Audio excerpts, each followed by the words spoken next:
The gods may be silent, but the womb speaks. And when a blind woman begins to see with her soul, even the strongest liars tremble. In a quiet village called Umuakwe, surrounded by thick bushes and stubborn red soil, there lived a woman whose silence carried more power than 10 warriors. Her name was Ugu. She was blind. She was young. She was a widow. And she was with child.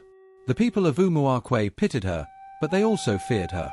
Because in a land where women without men were expected to crawl, Ugu stood tall, even with eyes that saw nothing but darkness. But her story didn't start in mystery. It started in love. Ugu had married Ifini, a farmer and palm wine tapper. Their love was quiet, but deep, like water from a deep well. They lived in a small hut near the edge of the village, where birds sang and the trees danced with the wind. When Ugu became pregnant, the village rejoiced. Even the elders smiled.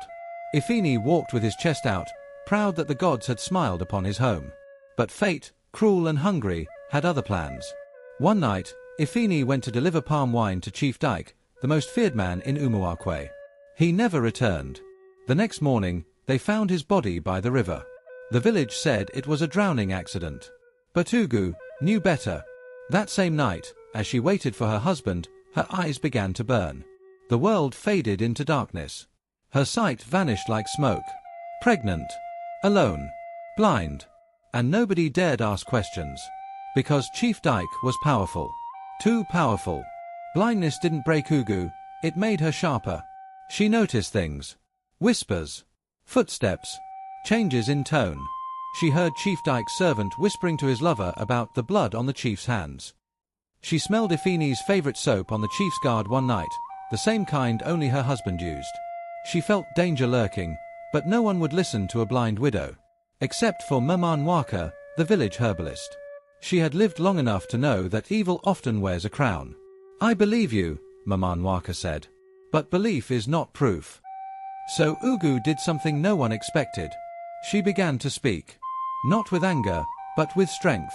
She stood at the village square, her baby bump wrapped in her late husband's wrapper, and declared, "I do not see with my eyes, but I see with truth. And truth has shown me that my husband was killed, not by the river, but by the hands of men. I will find out who, even if it costs me my last breath." The people murmured. Some called her mad. Others called her brave. Chief Dyke called her dangerous.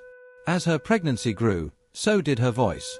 Women began to visit her at night, telling her things they'd heard.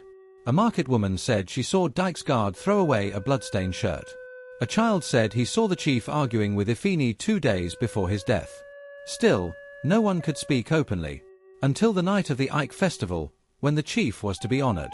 Ugu made her move.